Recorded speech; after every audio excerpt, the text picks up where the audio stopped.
Hoy vamos a estar compartiendo un texto de Primera de Pedro.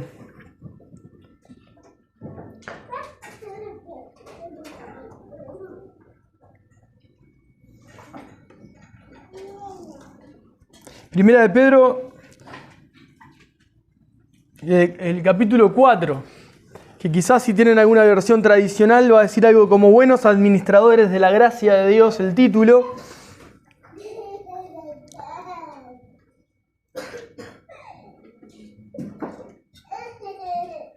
Lo bueno de los títulos que generalmente nos dan una idea a grandes rasgos de lo que pueda tratar el capítulo. A veces pueden estar diciendo algo y falta, ¿no? Quizá se podría titular de otra manera, pero bueno. Ahí Primera de Pedro capítulo 4, es el texto que vamos a ver, les voy a leer en el nombre de Jesús. Dice así: puesto que Cristo ha padecido por nosotros en la carne, ustedes también ármense del mismo pensamiento, pues quien ha padecido en la carne terminó con el pecado, para no vivir el tiempo que resta en la carne conforme a las debilidades de los hombres, sino conforme a la voluntad de Dios. Basta ya el tiempo pasado para haber hecho lo que agrada a los gentiles, a los no creyentes, andando en lascivias, debilidades, embriagueces, orgías, disipación y abominables idolatrías. A estos les parece cosa extraña que ustedes no corran con ellos en el mismo desenfreno de disolución y los ultrajan, los difaman. Pero ellos darán cuenta al que está preparado para juzgar a los vivos y a los muertos. Porque por esto también ha sido predicado el Evangelio a los muertos, para que sean juzgados en carne, según los hombres, pero vivan en espíritu, según Dios. Mas el fin de todas las cosas se acerca. Sean entonces sobrios y velen en oración. Y ante todo, tengan entre ustedes ferviente amor, porque el amor cubrirá multitud de pecados. Hospédense los unos a los otros sin murmurar. Cada uno según el don que ha recibido, ministre a los otros como buenos administradores de la multiforme gracia de Dios. Si alguno hable conforme a las palabras de Dios. Si alguno ministra conforme al poder que Dios da, para que en todo sea Dios glorificado por Jesucristo, a quien pertenecen la gloria y el imperio por los siglos de los siglos. Amén. Amados, no se sorprendan del fuego de prueba que les ha sobrevenido, como si alguna cosa extraña les acontece, sino gócense por cuanto son participantes de los padecimientos de Cristo, para que también en la revelación de su gloria se gocen con gran alegría.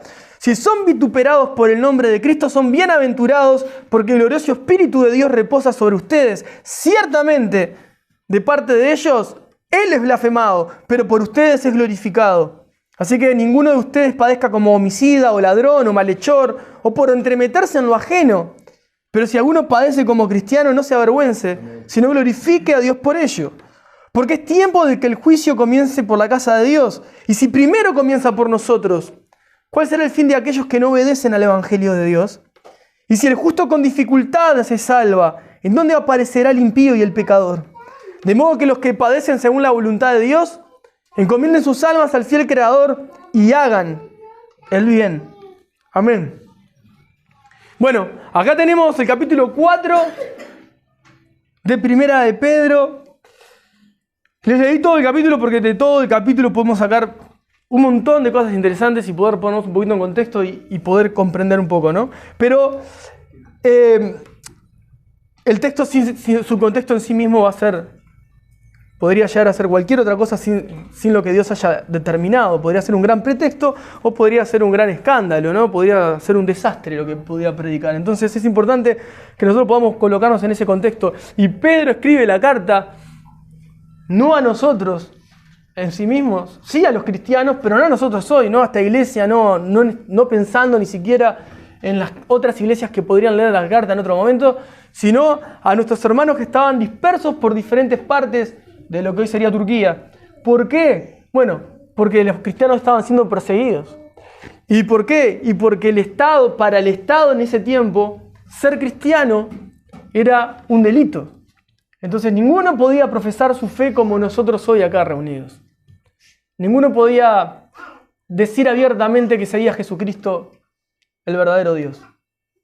Entonces, aquellos que proclamaban a Cristo y ponían su vida delante de las personas para proclamar a Cristo, tenían que escapar, tenían que esconderse, tenían que mudarse constantemente, porque sí, eran perseguidos, porque no podían hablar de Jesús a las personas, no podían mostrar su vida cristiana. Pedro les escribe la carta con un montón de asuntos para tratar desde el comienzo, desde la salutación, desde el saludo, hablándoles que su esperanza es una esperanza viva, que es Cristo. El llamado a una vida santa, apartada del mal para vivir para Dios. Después les hace recordar lo que es el pueblo de Dios, cómo debe vivir un siervo de Dios, deberes conyugales, cómo tiene que vivir una familia cristiana.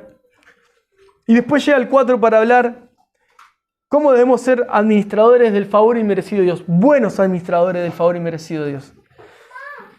Y a diferencia de cualquier otro texto, o en algunos textos quizás sea más fácil de encontrarlo, el capítulo 4 comienza con vamos a decirlo así, el verso central de todo el capítulo, que es presentando a Cristo como aquel que dio su vida por todos los pecadores. No es tan difícil de buscarlo, no es tan difícil de encontrarlo, está ahí en el primer verso, puesto que Cristo ha padecido por nosotros en la carne, ustedes también ármense del mismo pensamiento, pues quien ha padecido en la carne terminó con el pecado. ¿Qué está diciendo? Jesucristo vino en carne a padecer, a sufrir, a morir en la cruz, para que el pecado ya no les reine más en sus vidas, ya no gobierne más en sus vidas. Se terminó. Cuando vos llegás a Jesús, el pecado ya no tiene potestad, autoridad sobre tu vida. Si bien en este cuerpo seguís muchas veces deseando lo que la carne te llama a hacer, que va en contra de la voluntad de Dios, ya no tiene la autoridad que tenía antes, porque ahora la autoridad es de Cristo. Cristo terminó con el pecado de una vez y para siempre. Ya no estamos en el estado de muerte, un estado de pecado. Pasamos a una nueva vida. Y en esta nueva vida seguimos desprendiéndonos cada día más de esta vieja naturaleza que tiende a buscar pecar constantemente. Ya en el primer verso tenemos resuelto la situación para con nuestros hermanos en ese momento. Pedro le decía, ustedes están siendo perseguidos, ustedes están padeciendo, pero no están sufriendo ni padeciendo en vano. Y es lo que trata todo el capítulo 4. Sí, es que están padeciendo y sufriendo por causa de Cristo. Por eso dice, en el verso 2, para no vivir el tiempo que resta en la carne, acá no está diciendo en la carne los pecados, sino que para no seguir viviendo el tiempo que les resta a ustedes como en este cuerpo de carne y hueso, no sigan, el tiempo que les queda no sabés ni cuánto te queda a vos, yo no sé cuánto me queda a mí. Pero como Cristo ya te alcanzó, el tiempo que te quede es lo que le está diciendo Pedro a nuestros hermanos en ese momento, lo que Dios nos trae hoy. Para no vivir el tiempo que resta en la carne conforme a las debilidades de los hombres. Otras versiones pueden decir conforme a las pasiones de las personas, de los hombres, conforme a las debilidades, las concupiscencias de los hombres, sino conforme a la voluntad de Dios. Ya que Dios entregó a su Hijo para que pueda salvar a todos aquellos que en Él crean en un sacrificio de una vez y para siempre. Hoy que entendiste el sacrificio, creíste en Jesucristo, creíste a Jesús como tu Salvador y Señor, te ha dado una nueva oportunidad, te ha limpiado tus pecados, te ha quitado la culpa, el tiempo que te queda para vivir, no lo uses para perder el tiempo. Úsalo para conocer la voluntad de Dios y vivir en esa voluntad de Dios. Porque de hecho no sabemos cuánto tiempo nos queda. Por eso el 3 dice, ya fue suficiente el tiempo pasado para haber hecho lo que le agrada a la gente que no conoce a Dios. Y Pedro, siendo un judío, escribe gentiles, haciendo referencia a aquellos que no eran pueblo de Dios. Basta ya el tiempo, o baste ya el tiempo pasado para haber hecho lo que agrada a los gentiles. Ya está, ya fue suficiente para que vivas de la manera que vivías cuando no conocías a Jesús. Ya fue suficiente que vivas tanto tiempo de una manera, o incurriendo en los mismos pecados, o buscando la misma vida que vivías cuando no conocías de Dios. Ya fue suficiente. Dice, andando acá, ¿por qué Pedro pone ejemplos específicos como si supiera lo que estaba pasando a cada uno? Porque las personas que leen el texto tienen que entender, o los que estaban escuchando este texto, en qué eran pecadores. Porque capaz que pueden decir, si yo como gentil, no sé, pensaban otro tipo de pecado. Y Pedro les hace algunas aclaraciones para que sepan qué eran pecados que Pedro quería que ellos entendieran, en los que tenían que dejar de vivir, andando en lascivias, en debilidades, y ahí concupiscencias, debilidades, entran todas las cosas que la carne, el deseo humano busca y desea y va por fuera de la voluntad de Dios. Embriagueces, orgías, disipación y abominables idolatrías. O sea, la audiencia de ese momento, los oidores de la carta en ese momento, indudablemente ahondaban en estos tipos de pecados, porque Pedro fue inspirado por el Espíritu Santo para dejarle escrito esto, para que ellos oigan de primera mano de las cosas que tenían que apartarse. A vos, quizá, te encuentres en este momento escuchando esto y decís, pero un cristiano no me lo imagino viviendo una vida de lascivia, en vías de debilidades, emborrachándose. Indudablemente. Pero una persona que pueda estar diciendo que es creyente, congregándose en un lugar y hasta sirviendo en una iglesia, puede estar teniendo esta vida sin que nadie, los que están alrededor, se enteren. Entonces Pedro no escatima en esto. Pedro va a decir, este tipo de vida no es compatible con la vida cristiana. Entonces si vos procurás en algún momento mantener esta vida oculta del resto, de Dios no está oculta. Y acá quizá no te esté marcando el pecado que a vos puedas estar encontrando con el cual te ves más débil. Y quizá no te encuentres siendo dominado por ninguno y gloria a Dios por eso.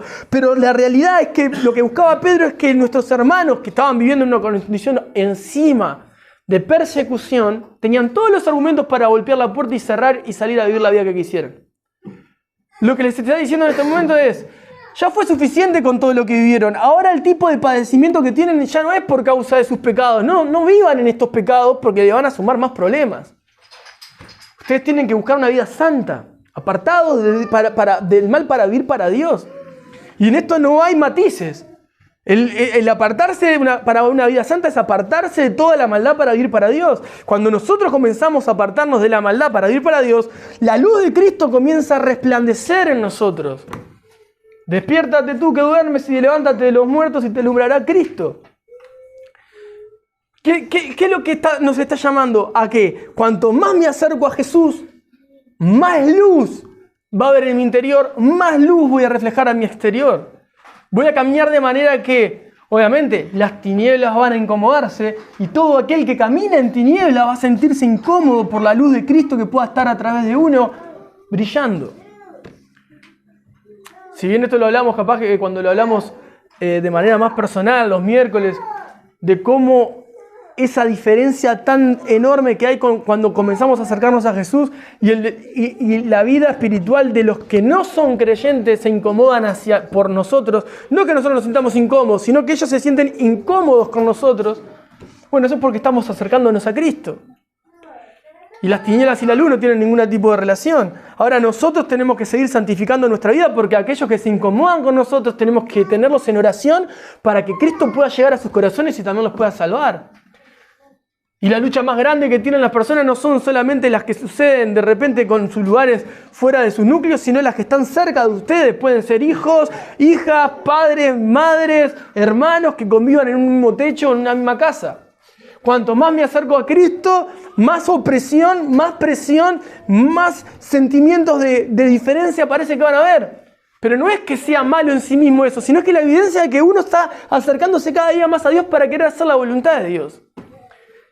Y los otros que puedan estar rodeándonos, que no conocen a Dios, van a estar viendo esa diferencia. Les va a chocar esa diferencia. Eso es algo totalmente espiritual y totalmente normal para el cristiano de a pie, del día a día. Ahora, para el cristiano que ahonda en estos tipos de pecados, no. Porque no va a tener ninguna diferencia, ningún problema por vivir en santidad, sino que no va a haber ningún tipo de conflicto con el no cristiano. Pedro trata de consolar a nuestros hermanos y le dice en el verso 4, para comprender un poco más, a estas personas les parece cosa extraña que ustedes ya no corran con ellos en el mismo desenfreno de disolución. Cuando leo esto siempre me acuerdo de una situación en particular que se las pongo bien gráfica para que ustedes puedan después asociarla a su realidad.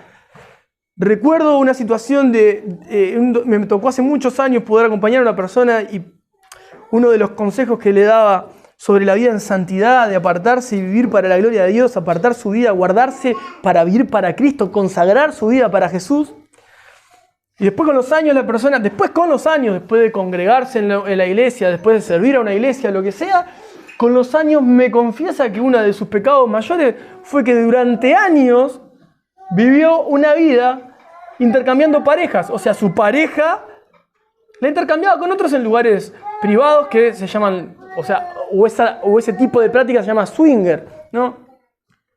Y esa era la doble vida que vivía. Y vos decís, pero eso pasa, ¿cómo lo vas a nombrar en la iglesia? ¿Cómo lo vas a salir? Si la viven las personas que pueden estar sentadas acá. Si yo no hablo de eso, ¿cómo van a identificar que es un pecador? Yo no me puedo guardar ilustraciones del día a día, porque si no las personas no pueden bajar a su vida real lo que sucedía en ese tiempo, que no es muy diferente.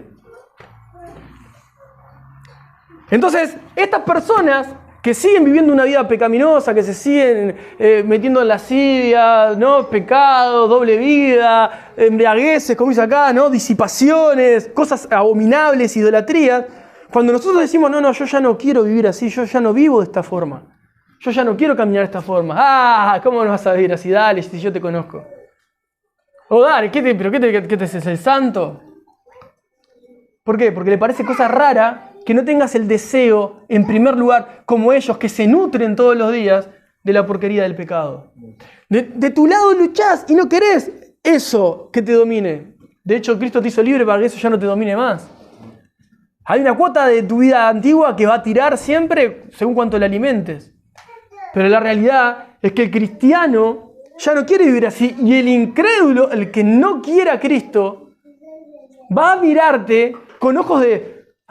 ¿cómo? No entiendo, ¿cómo vas a vivir de esa manera? ¿Por qué vivís? ¿Por qué esa distancia, no? ¿Por qué eso que decís, no, querés vivir así? Yo no vivo más así.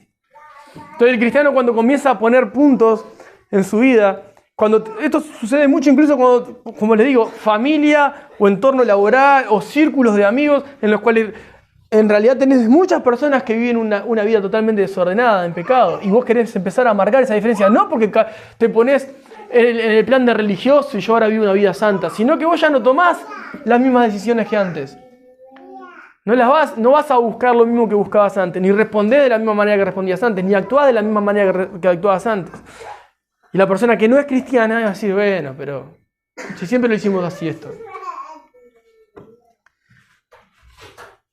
Mira, si hay cosas que yo me tomo la libertad de contar es porque no los involucra a ninguno, ¿no? Y lo hago con mucha ética.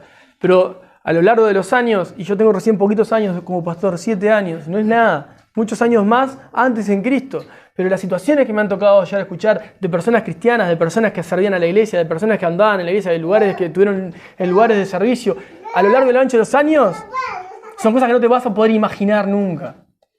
Cuando leo la carta, hasta me parece que es una carta liviana para las atrocidades que lamentablemente las personas llegan a vivir por causa del pecado.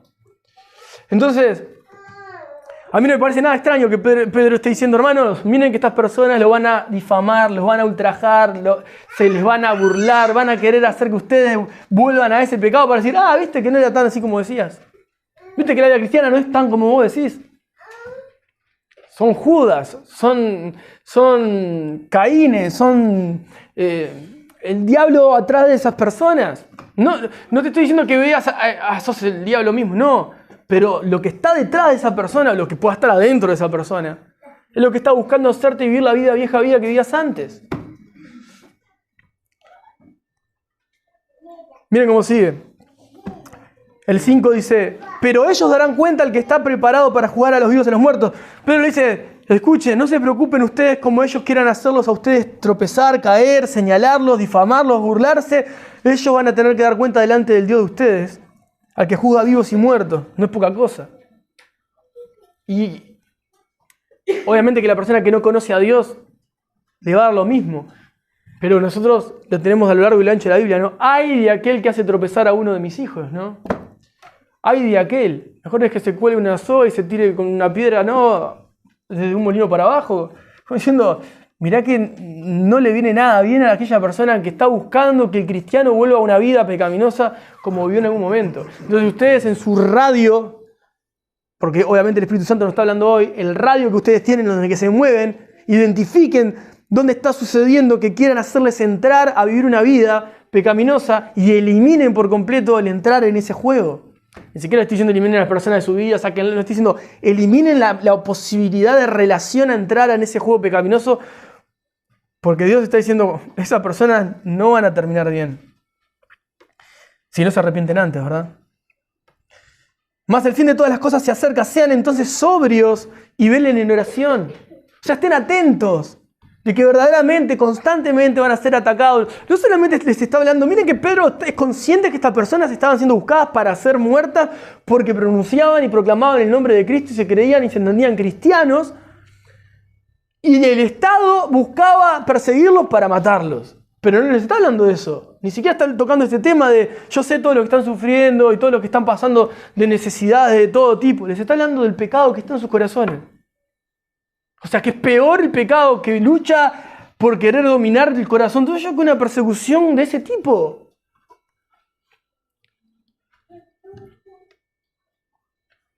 Y ante todo, verso 8, tengan entre ustedes ferviente amor, porque el amor cubrirá multitud de pecados. Y lejos de decirte, oh hermano en Cristo que está siendo perseguido, ama al incrédulo porque le cubrirás multitud de pecados. No está diciendo eso, no somos Cristo para perdonar pecados ni liberar a las personas de sus pecados. Lo que está diciendo es que acá específicamente el ferviente amor es para que vos tengas ferviente amor con los que tenés en Cristo, con los que están en Cristo. Y este ferviente amor que cubre multitud de pecados suaviza, tolera y restaura relaciones. Si vos querés saber si estás lleno del amor de Cristo, tenés que ver si tus reacciones y acciones corresponden a un amor que busca suavizar, tolerar y restaurar relaciones. Porque esa es la obra del Espíritu Santo. Si no está eso latente en tu corazón, no es el amor de Cristo el que te está dominando. Es un amor egoísta. Entonces, no solamente eso. ¿Qué hace este amor? Bueno, eso lo dice también en 1 Corintios 13. Pero, por ejemplo, ¿no? El amor evita contiendas, divisiones y actitudes vengativas. No busca lo suyo propio, no hace mal, no se jacta. El verdadero amor de Dios no busca eso. Para nada, bajo ningún concepto. Evita. Y yo pensaba en eso, ¿no? Cuando uno está lleno del amor de Dios, no es evito situaciones incómodas, no es evito momentos. Eso no es amor de Dios. El amor de Dios, cuando estoy lleno del amor de Dios, estar lleno del amor de Dios evita a que se lleguen a esos asuntos. Evita a que llegue una relación rota, evita a que llegue una división, evita a que llegue un momento de división. Pero si no está el amor de Dios, se llega a esas cosas. Entonces el amor de Dios evita. Por eso cubre multitud de pecados.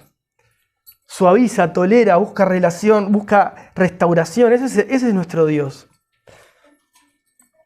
Después dice, hospédense los unos a los otros sin murmuraciones, indudablemente dentro del contexto de la carta de nuestros hermanos, sin lugar físico donde descansar, se tenían que hospedar unos a otros, darse el espacio para vivir, dormir, recibirse, ¿verdad?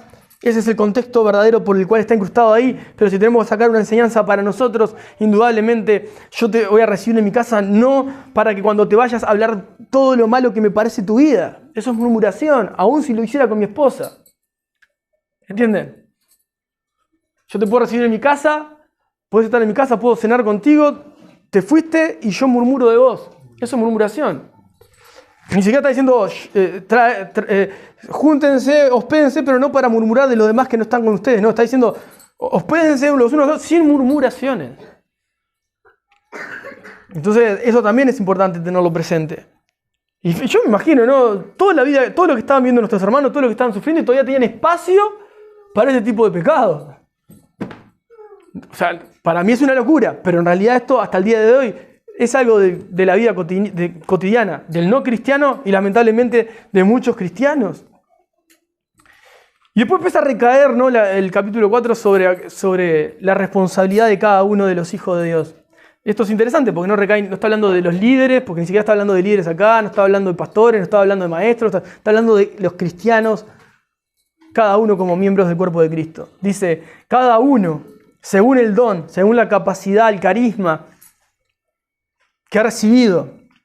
Todos los hijos de Dios hemos recibido regalos del Espíritu Santo para servir a la iglesia. Cada uno, según el don que ha recibido, ministrelo, sírvalo a los otros como buenos administradores de la multiforme gracia de Dios. Dios te equipó con algo que es necesario para que la obra de Cristo, no la barca, no la iglesia local, el cuerpo de Cristo sea edificado, la vida espiritual de los creyentes sea edificada. Y eso, aún en esta situación, Pedro les estaba incitando a que lo practiquen como buenos administradores de la multiforme gracia de Dios. Multiforme gracia, o sea que el favor inmerecido de Dios tiene una cantidad variada de formas de manifestarse en la vida de los creyentes. O sea que aunque uno pueda parecer que tenga un mismo don que otro, vamos a suponer un don de enseñar, sigue siendo en esa multiforme gracia diferente a cómo ministra Dios a través de uno que cómo ministra Dios a través de otro. Esa es la multiforme gracia de Dios, o sea, la forma de Dios de obrar a través de su pueblo. Si alguno habla conforme a las palabras de Dios. Eso es maravilloso, porque acá no está hablando ni siquiera de la predicación, está hablando de la forma de hablar. Vos hablás con las personas todos los días, con alguien te relacionás, con alguien charlás, con alguien dialogás. Si tenés una capacidad de hablar, hay algunos que tienen esa capacidad que se sobresale de otros, saben hablar con la gente, hablan con mucha gente. Pueden relacionarse con muchos hermanos en un contexto de iglesia. Si alguno ministre conforme al poder que Dios da. Si alguno hable conforme a las palabras de Dios. Lo que decís tiene que estar dentro de los parámetros bíblicos. No vas a estar hablando cualquier cosa fuera de la voluntad de Dios, atribuyéndoselo a Dios. Si alguno ministre conforme al poder que Dios da, para que en todo sea glorificado Dios por Jesucristo, a quien pertenecen la gloria y el imperio por los siglos de los siglos. Amén. O sea, que está diciendo, todo lo que hagas como un buen administrador de la gracia de Dios, hacelo según lo que Dios te ha dado. No según la tajada que puedas sacar de eso. No según la gana que tenga de momento. No según cómo me sienta hoy. No según cómo lo que me domine en el día. Un verdadero siervo de Jesucristo, un verdadero soldado de Jesucristo está parado en la primera línea de batalla para servir en todo tiempo. En todo tiempo. Busca o crucificó, si no lo buscó, busca crucificar su vida con Cristo como el apóstol Pablo, ¿no? Con Cristo ya estoy crucificado, ya no vivo yo, mas Cristo vive en mí. Miren cómo dice, padeciendo como cristianos. Y ahora vamos a ver todo esto porque recae sobre el capítulo anterior incluso.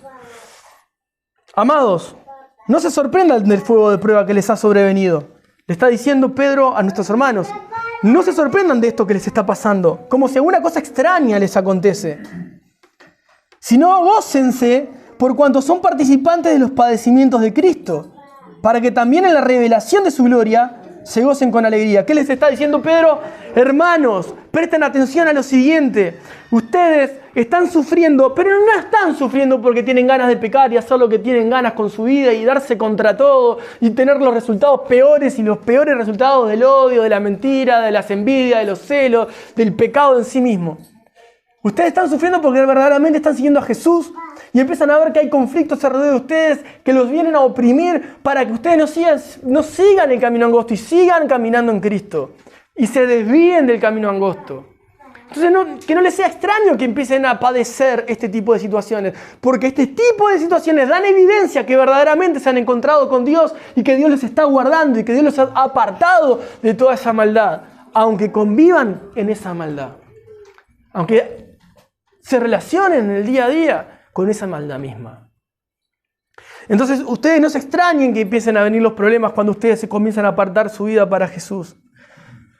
El 14 dice, si son vituperados por el nombre de Cristo, si son blasfemados, si son destratados, son bienaventurados, son más que felices, son más que bendecidos, porque el glorioso Espíritu de Dios reposa sobre ustedes. Es evidente que si esto están sufriendo, y no por hacer las cosas mal, sino por buscar hacer las cosas bien, da evidencia de que el Espíritu de Dios está en sus vidas.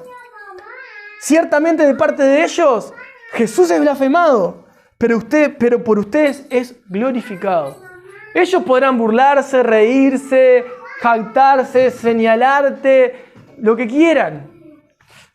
Pero vos estás dándole gloria a Dios con tu vida. Así que ninguno de ustedes padezca, y miren acá, Pedro no podía no decir esto para nuestros hermanos. Así que ninguno de ustedes padezca como homicida, como ladrón, como malhechor. Y hasta miren lo que pone, algo cotidiano, hoy sumamente cotidiano, ¿no? En la vida cotidiana de muchas personas. O por entremeterse en lo ajeno. Ninguno de ustedes padezca por este tipo de cosas. Pero si alguno padece como cristiano, no se avergüence, sino glorifica a Dios por ello. Porque es tiempo de que el juicio comience por la casa de Dios. Y si primero comienza por nosotros, ¿cuál será el fin de aquellos que no obedecen al Evangelio de Dios? Y si el justo con dificultad se salva, ¿en dónde aparecerá el impío y el pecador? De modo que los que padecen según la voluntad de Dios, encomienden sus almas al fiel Creador y hagan el bien. Sigan haciendo el bien. Vas a sufrir, vas a padecer, seguí haciendo el bien. Seguís haciendo el bien. Encomendá tu alma a Cristo. Señor, estoy en tus manos. Sigo sirviéndote, sigo caminando en el camino angosto, sigo mirándote a vos. Adelante, hasta el final de mis días. Yo ya sacrifiqué mi vida contigo. Yo vivo para que otros conozcan de vos. Ya me salvaste, para que otros sigan y lleguen a la salvación de Cristo Jesús. Ahora, el capítulo 4, que habla de ser un buen administrador de la gracia de Dios, que habla de que van a padecer, que habla de que muchos se van a burlar, van a difamar y van a ultrajar a las personas porque siguen a Cristo, y muchos van a decir, qué raro que esta persona, y van a intentar que vuelva a vivir esa vida. Esto no puede suceder, esto no va a pasar nunca en la vida del cristiano. No va a estar esta consecuencia y este respaldo, no va a haber este tipo de presiones y de opresiones, ni tampoco va a haber este tipo de bendiciones de Dios sobre la vida del Hijo de Dios, ni tampoco este tipo de juicio en el entorno ateo que pueda estar el cristiano que esté predicándole a Cristo con su vida. No va a pasar absolutamente nada de esto sin antes el cristiano esté viviendo verdaderamente una vida cristiana. Porque yo te podría decir, en el peor de los casos, mi familia es atea, no cree, y yo estoy buscando vivir en santidad, guardarme para Dios, conocerlo cada día más, y vino mi esposa y me echó de la casa. ¿Y qué estoy padeciendo? Por cristiano. No hice nada mal, no la destraté, la empecé a tratar mejor, empecé a buscar la manera de poder respetarla, de poder escucharla, de poder... todas las cosas que la palabra me enseña como esposo tengo que funcionar. Pero la persona, como no cree en Dios, no quiere a Dios y quiere mi vieja vida y no lo que yo quiero ser en Dios, toma la decisión de echarme. Eso es padecer como cristiano. Yo no quiero que me eche, yo no quiero padecer eso. Pero toma esa decisión drástica y eso es ser cristiano. Ahora, otro ejemplo. Llego a mi casa y mi esposa me echa. ¿Por qué? Porque descubrió que soy un infiel, soy un borracho, soy un adúltero. Pero yo voy a la iglesia y hablo de Dios a la gente. Entonces, ¿qué termina haciendo? No estoy padeciendo como cristiano. Estoy padeciendo porque soy un pecador. Y estoy practicando el pecado. Entonces, Dios no está manifestándose en mi vida. Entonces, lo que me sucede, los problemas que me suceden, no es porque estoy siguiendo a Dios, sino porque estoy siguiendo en el pecado cuando creo estar en Dios. A esto sería muy bueno que uno sea consciente de las situaciones que le toca vivir en el día a día para pasarlas por el filtro de la palabra de Dios, a ver si califican como por causa de Cristo o por causa de mi soberbia o por causa de mis debilidades o por causa de mi pecado, para poder separar claramente cuáles son consecuencias de mi vida o cuáles son consecuencias por seguir a Cristo. Y te aseguro que haciendo ese trabajo uno puede llegar a sorprenderse mucho. Y yo te voy a dar una herramienta por lo menos para que pueda hacerte más útil el discernimiento en este tema. El capítulo anterior, el capítulo 3, si bien tiene como un nexo con el 2, en el verso 8, tienen un título ustedes ahí probablemente. En este dice una buena conciencia. Y yo necesito leerles esto para que el 4 cierre a la perfección en su contexto. Me parece importante porque tenemos este texto del capítulo 4, los pude poner en el contexto. Es interesante porque ya comienza con una reflexión teológica. El verso 1 ya nos deja claro que Cristo ya se dio por nosotros para que no vivamos más de esa manera. Y los ejemplos están claros. Entonces podemos ver ahora nosotros A la luz del Evangelio, a la luz de la cruz de Cristo, a la luz de su sacrificio, ¿cómo luce este pasaje en nosotros? Y podemos hacer esa distinción, si estamos padeciendo por causa de Cristo o padeciendo por causa de nuestros pecados. Ahora, ¿tenemos herramientas en Cristo para poder salir de esta situación? Claro que sí. Miren lo que dice el verso 8 en adelante, capítulo 3. Finalmente, sean todos de un mismo sentir, compasivos, amándose fraternalmente, misericordiosos, amigables, no devolviendo mal por mal, ni maldición por maldición, sino por el contrario, bendiciendo. Esa bendiciendo es en acción, sabiendo que fueron llamados para heredar bendición. Porque el que quiere amar la vida y ver días buenos, yo creo que eso lo queremos todos, refrene su lengua de mal y sus labios no hablen engaño. Apártese del mal, y acá no está hablando, apártese de las personas que hacen mal. Te está hablando a vos, me está hablando a mí, está hablando al oyente de esa carta. Apártese del mal, es un salmo. Apártese del mal es, vos tenés que apartarte del mal. Y el mal no es una persona, no es una situación, no es un lugar. El mal que está hablando ahí es el mal que está en vos, del cual tenés que alejarte. Tenés que alejarte del mal. De lo que empieza a confabular tu propio corazón y tu propia mente. Ahora lo vamos a ver un poquito más adelante. Apártese del mal y haga el bien. Busque la paz y sígala. La paz tampoco es un lugar, la paz tampoco es algo físico, la paz es Cristo y la paz es espiritual. Entonces busca esa paz y seguí buscando esa paz. Porque los ojos del Señor están sobre los justos y sus oídos atentos a sus oraciones. Mira lo que está diciendo ahí. Dios tiene su oído presto, su oído abierto a las oraciones de los justos. Pero el rostro del Señor está en contra, o está contra aquellos que hacen el mal. ¿Y quién es aquel que les podrá hacer daño si ustedes siguen el bien? Nadie, indudablemente. Y si alguien nos quisiera hacer el mal, nos puede hacer nada más físicamente. Miren lo que dice acá. Mas también si alguna cosa padecen por causa de la justicia, de vivir de manera justa, más que bendecidos son, bienaventurados son. Por tanto, no se amedrenten, no se entristezcan por temor de ellos, ni se conturbe su corazón. O sea que vas a tener situaciones en las que vas a tener personas que van a ser injustas contigo. Tranquilo. No te entristezcas por temor a ellos, no tengas temor de esas situaciones. En cambio, tenés que hacer lo que dice el 15. Si no santifiquen a Dios el Señor en sus corazones. Y estén siempre preparados para presentar defensa con mansedumbre y reverencia ante todo el que les demanda una razón de la esperanza que hay en ustedes.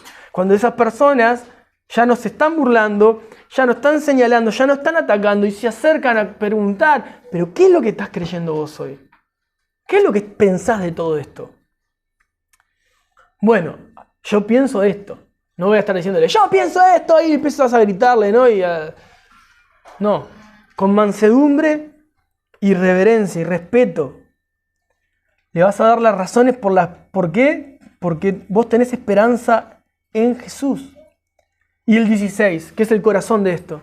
Teniendo buena conciencia para que en lo que murmuran de ustedes, como de malhechores, sean avergonzados los que calumnian su buena conducta en Cristo. Teniendo buena conciencia para que los que murmuran de ustedes como malhechores sean avergonzados los que calumnian su buena conducta en Cristo. ¿Qué está diciendo?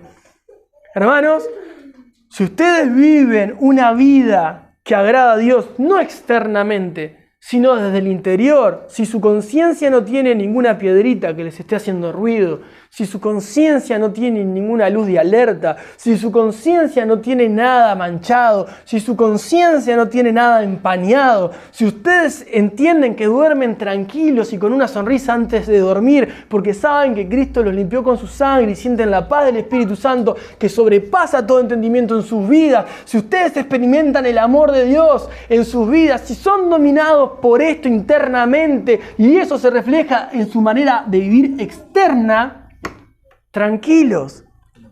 ¿Por qué? Porque los que ustedes murmuran, difaman, también es otra palabra que usan ahí, o amedrentan o señalan, cualquiera de estas personas que puedan querer señalarlos a ustedes como si fuesen malhechores, personas que buscan hacer mal, van a ser avergonzados los que los calumnian. ¿Por qué? Por su buena conducta en Cristo.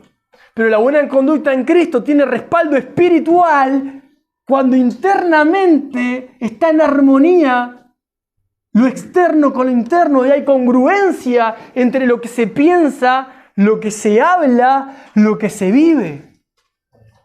Yo puedo decirte lo que dice la Escritura porque lo pienso y lo entiendo, pero yo puedo no vivirlo aunque te lo esté diciendo.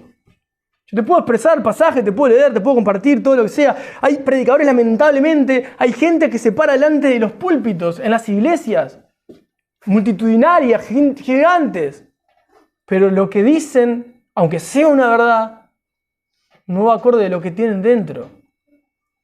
Y el llamado acá no es para pastores, es para la vida de cada uno de nosotros, los cristianos del día a día. La buena conciencia. Y esa es una de las preguntas que primero me hice cuando llegué a este texto del capítulo 4. Tuve que volver para atrás para poder entenderlo. Si yo me encuentro con una buena conciencia delante de Dios. Si tenés una buena conciencia delante de Dios, si tus acciones, si tu vida, tu forma de vivir, tu forma de predicar a Cristo está acorde a lo que está pasando dentro de tu mente. Está acorde a lo que está pasando a tus razonamientos y pensamientos internos. La conciencia, ese juez interno, como se le llama, que define la moral, que a su vez la moral son los parámetros que Dios ha determinado en el corazón del hombre para que sepa lo que está bien y lo que está mal. No hay una persona que en su interior no pueda juzgar con un justo juicio las acciones que hace y decir, no, para mí estoy bien. Sí, de acá afuera, de la boca para afuera. Pero dentro de su mente, aún estando en el lugar más oscuro y creyendo que esos son buenos hábitos, sus conciencias no van a poder estar nunca tranquilas. Y un pastor me dice la otra vez, y yo se lo dije hace un tiempo, él me decía, el problema no es si están incluso tranquilos, porque capaz que están hasta sedados y no dan ni para razonar. El tema es que estén limpias. Una conciencia limpia, no tranquila, porque el orgullo nos hace querer estar tranquilos. Ahora, ¿está limpia mi conciencia? ¿Está limpia con lo que siente, con lo que piensa, con lo que razona, con lo que cree, con lo que dice que vive, con lo que vive, con las acciones, con las manifestaciones de mi vida, con las respuestas, con la forma que acciono? Porque de esa manera el incrédulo, el que te pueda señalar una falta, el que te pueda decir algo en contra de tu vida, va a terminar avergonzado porque lo que manifestás exteriormente sucede dentro tuyo. Realmente fuiste transformado internamente para manifestar afuera. Y cuando estás en armonía es porque está el Espíritu Santo, morando y dominando la vida del creyente. Un pastor, ya no está hace años, Martin Lloyd-Jones, habla sobre la vida en el Espíritu Santo, ¿no? Y si bien era un cristiano de una corriente reformada, él enseñaba la diferencia que hay en las personas que viven una vida llenos del Espíritu de Dios, con el cristiano a pie que no busca llenura del Espíritu Santo y que, como escuchábamos al principio, resisten al Espíritu de Dios. Y es radicalmente diferente. Hoy hablábamos con otro hermano a otra persona que no era cristiana y le estábamos predicando la palabra y testificando de Cristo, y a él le hacíamos una diferencia entre una persona que está a cargo de personas, un encargado de cualquier índole, con una persona que fue llamada por Dios a servir, y le hacíamos la diferencia de lo que sería un líder y lo que sería un encargado. Entonces le hacíamos notar esas diferencias. Y qué increíble, ¿no? Porque él podía ver esa distinción entre lo que la Biblia enseña, cómo debe vivir un cristiano, y lo que de repente una empresa puede enseñar cómo tiene que funcionar alguien con autoridad. Y si bien son dos personas con autoridad, un líder dentro de una iglesia, o un encargado, gerente, jefe de piso, de lo que sea, de una institución no cristiana, aunque parezcan que hayan similitudes, son radicalmente opuestas, por más que incluso puedan tener autoridad para dar órdenes. Son diametralmente opuestas. ¿Por qué? Bueno, porque Cristo nos dejó la mejor enseñanza cuando lavó los pies a los discípulos. Y era congruente lo que estaba haciendo con lo que estaba sintiendo dentro. Y si bien estaba también ahí Judas entre todos, Judas mostró un amor con un beso, pero su corazón y su mente ya había sido vendida. Y más, dice que Satanás, el diablo, se metió en el corazón de Judas. Imposible que el diablo se meta en el corazón de un hijo de Dios cuando el Espíritu Santo, que es Dios mismo, habita en el creyente. Es imposible. Porque donde hay luz no hay tinieblas. Entonces Judas caminó con ellos, pero nunca alcanzó salvación en Cristo. Eso no es para que nosotros estemos... y capaz que sí, pero yo no quiero hacer esa vara que vos jugues. ¿Seré Judas? ¿No seré? No es tampoco el fin de la carta de Pedro. Ahora lo que se estoy leyendo es el 3. Sino para que vos puedas determinar qué acciones estás tomando externas, si son congruentes con las internas. Y más aún, porque vos podés decir, la Biblia dice esto y lo entiendo acá. Pero yo acá siento otra cosa diferente, pienso otra cosa distinta, me domina otra cosa distinta que no es la palabra de Dios y acciono como la palabra de Dios. Y eso también pasa en la vida del cristiano. Y la mayoría de los casos que puedo encontrar con situaciones horribles en la vida, pecados ocultos, situaciones espantosas, cuando me toca ministrar, hermanos, incluso hermanos que no son de esta congregación, no estoy hablando de ninguno de ustedes que está sentado. Me tomo este tiempo para que cada uno pueda encender su luz amarilla. ¿Son por qué? Porque aunque entendía y creía y sabía que eso era lo correcto, dejé que lo otro reposara en mi mente, anidara en mi mente y formara un pensamiento en mi mente, determinara mi forma de proceder y actuar, aunque se vea por fuera como cristiano, yo estaba siendo dominado por otro pensamiento que no era el de Cristo. Y eso es muy peligroso. Muy peligroso. ¿Por qué? Porque uno puede caer, pero radicalmente, de la gracia, aunque el Señor lo pueda volver a levantar. Porque hay mayor gracia. Pero ¿para qué llegar a ese punto? Entonces, si nosotros tenemos problemas, como titulé el mensaje de hoy, todos vamos a tener problemas. Mayormente menos problemas, todos van a tener siempre. Hasta el día que te vayas con el Señor vas a tener problemas. Acá, si venís a solucionar problemas, te vamos a cambiar el tipo de problemas. Porque tenés problemas por tus propios pecados y errores, o tenés problemas por aprender a amar como Dios llamó a amar. Esos son los mejores problemas. Porque esos están dando gloria a Dios. Si tu problema es porque tuviste que señalar un pecado, porque amás, gloria a Dios. Si tu problema es porque tuviste que señalar un pecado por el simple hecho de que querías mostrar una falta para mostrar lo pecador que sos más parecido a un Caín, sos más parecido a un Judas, y estás haciendo la misma acción. Ahora, si tu padecer es porque tuviste que sacar a una persona de un lugar, en lo que a mí me toca estar en lugares que tengo personas a cargo, si tengo que echarlo y tengo un problema con esa persona mañana, pero porque el resto de los funcionarios estaban siendo afectados por su conducta, pero mi intención no fue, quiero dejarlo sin trabajo para que no coma. No, mi intención fue guardar al resto. Gracias a Dios, gloria a Dios por eso. Ahora, si mi intención es, lo voy a sacar porque la verdad me cae mal, no me gusta a mí, no me cierra a mí como persona, sacándolo, ¿no? La manipulación desde el corazón de uno, porque tengo la autoridad para hacerlo. Dios juzga esa acción también. Entonces tenemos que poder analizar desde dónde están naciendo nuestros pensamientos y nuestras acciones, que pueden verse cristianas, si son verdaderamente cristianas o no están siendo cristianas. Si nacen de una conciencia empañada, rayada, sucia, o con una cantidad de ecuaciones sin resolver de la mente, y cuando querés ver estás como los perros que corren atrás de su cola constantemente, y te vas hundiendo, ¿viste? Se quema el pasto, se va hasta la tierra y el perro está ahí, corriendo atrás de la cola, y no sale de ahí, no sale de ese bucle. ¿Por qué? Porque en realidad se empezó a enredar en problemas por no estar viviendo acorde a Dios. El cristiano que se enreda en este tipo de problemas porque no está viviendo acorde a la voluntad de Dios. Hace poco tiempo me tocó estar en un momento con una persona que, si bien estaba buscando vivir en santidad y se congregaba y todo lo que sea, en un momento aparentemente, ¿no? En su relación parecía que estaba bien y todo era color de rosas, un cristiano modelo era. Viene y me dice, ¿sabes qué te quiero contar?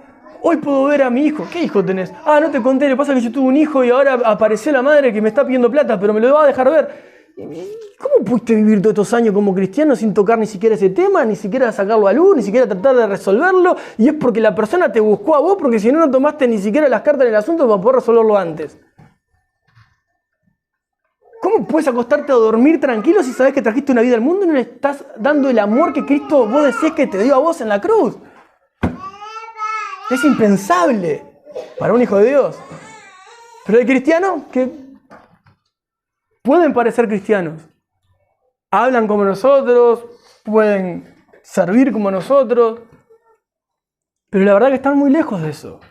Y quiera Dios que ninguno de los que estamos presentes caiga en algún tipo de pecado semejante. Y si alguno puede estar deslizándose en algo de esto, podemos arrepentirnos e ir a Cristo. Es decir, si lo que te estoy contando es demasiado exagerado comparado a tu vida, en tu moralidad humana que haces esa vara de medir, yo no soy tan pecador, pero si sos pecador estás fuera de juego también. Entonces es importante poder decir, Señor, yo necesito, me es menester, es urgente en mi vida. Tu sangre me limpió todo pecado. Mi conciencia tiene que estar limpia. Tengo que tener una buena conciencia, porque cuando empiezo a padecer, no es por causa muchas veces de que soy cristiano, es porque yo me metí en asuntos que no tenía que meterme, metí mis pensamientos en lugares oscuros.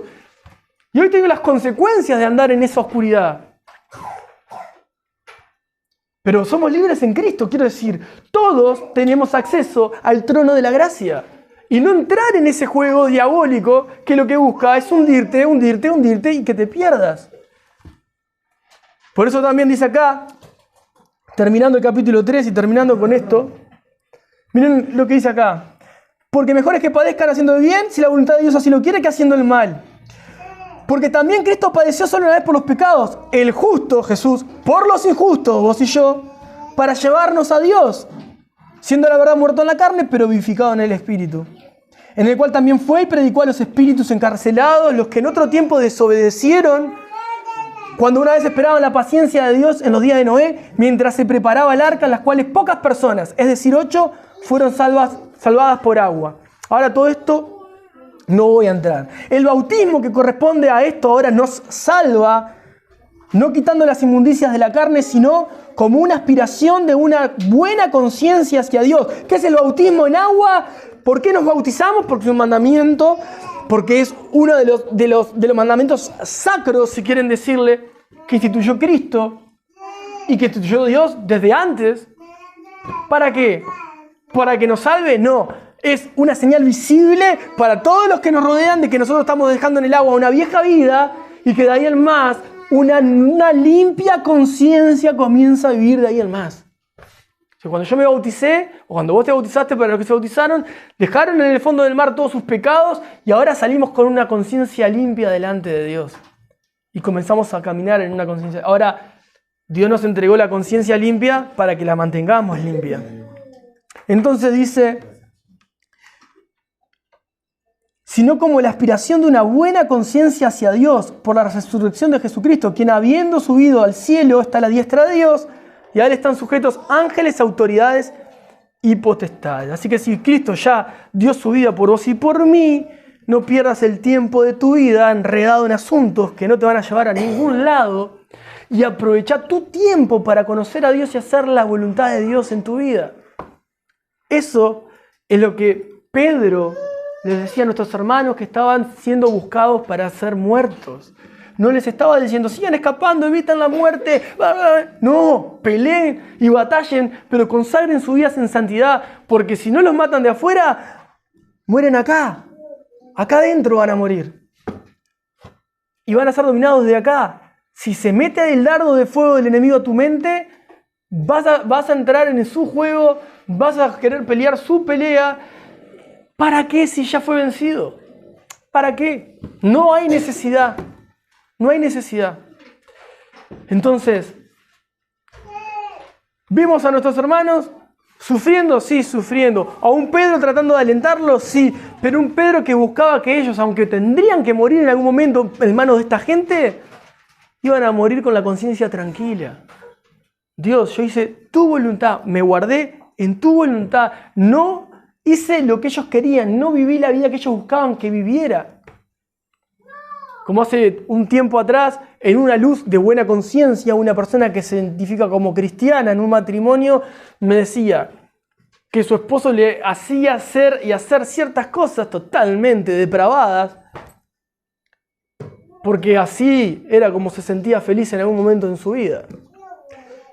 Eso es algo que no está ni a 3 centímetros de distancia de Cristo, está a 1000 años luz de Cristo. Una persona que va a buscar degradar a la persona que Cristo le puso al lado para que la cuide con un vaso frágil. Por eso no voy a entrar en la parte anterior, pero cuando habla de los matrimonios habla claramente cómo el esposo tiene que tratar a su esposa y cómo la esposa tiene que tratar a su esposo. Denigrar, destratar, destratar, señalarle la falda, mirá qué bruto que sos, mirá qué bobo que sos, mirá que no sabes nada, mirá que no entendés nada. No justifica ningún tipo de pecado de la otra parte, pero si suceden, humanamente dirían, con razón.